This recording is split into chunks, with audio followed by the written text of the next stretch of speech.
Stand outside a Gothic cathedral during a heavy storm, and you are watching a mountain of carved rock fight against nature. It has been winning that fight for over 8 centuries. Look up, and you see millions of pounds of stone blocks suspended hundreds of feet in the air. The medieval master builders who stacked those stones did not have modern calculus. They had no structural engineering formulas to guide their designs. How did they know the exact load-bearing limits? How did they ensure this colossal weight wouldn't collapse when the scaffolding was removed? The survival of these buildings represents a mastery of physical equilibrium, achieved through intuition rather than mathematics, a balance maintained with zero margin for error. To understand the physics, we have to start with the builder's objective. They wanted to construct soaring, heavenly interior spaces, completely free of internal columns. To cross that vast, open space without internal supports, they relied on a vault, a massive arched structure made entirely of heavy masonry. This cross-section of a cathedral vault shows the immediate problem.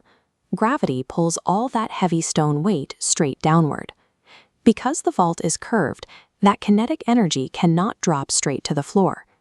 The arched shape redirects it laterally. This sideways twist is known as outward thrust. It is the primary physical enemy of the structure. Left unchecked, the pressure at the top becomes so concentrated it will bow the vertical walls out and blow the structure apart. The serene, quiet atmosphere inside a cathedral is an illusion. It masks a violent, perpetual physical tension constantly trying to tear the building to pieces. Medieval builders countered this invisible pressure using rules of thumb and pure geometric ratios. Their strategy relied on a basic rule of physics. The only way to stop a massive outward force is to introduce an equal inward force. To provide that opposing force, they developed a specialized architectural component, the flying buttress. A buttress is a projecting support built externally against a wall. Its specific purpose is to counteract the outward thrust of a heavy roof or vault. When constructed correctly, it creates a physical lock. The vault pushes out, while the flying buttress pushes in. The flying arch captures lateral energy, channeling it safely away from the upper walls and driving it down into the earth.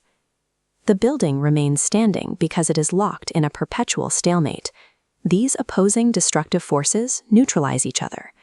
From the outside, the cathedral reveals itself as a rigid, exposed exoskeleton of applied physics. Architects refer to this as tectonics, the study and expression of how a building's strict structural logic dictates its final visual form. The iconic, skeletal, and spiky aesthetic of Gothic architecture is the literal, physical expression of that tectonic necessity. Today, we rely on vast amounts of computing power to calculate how skyscrapers will handle heavy loads or high wind shears. These stone monuments survive because their builders perfectly translated the invisible forces of nature into a visible, permanent geometric code.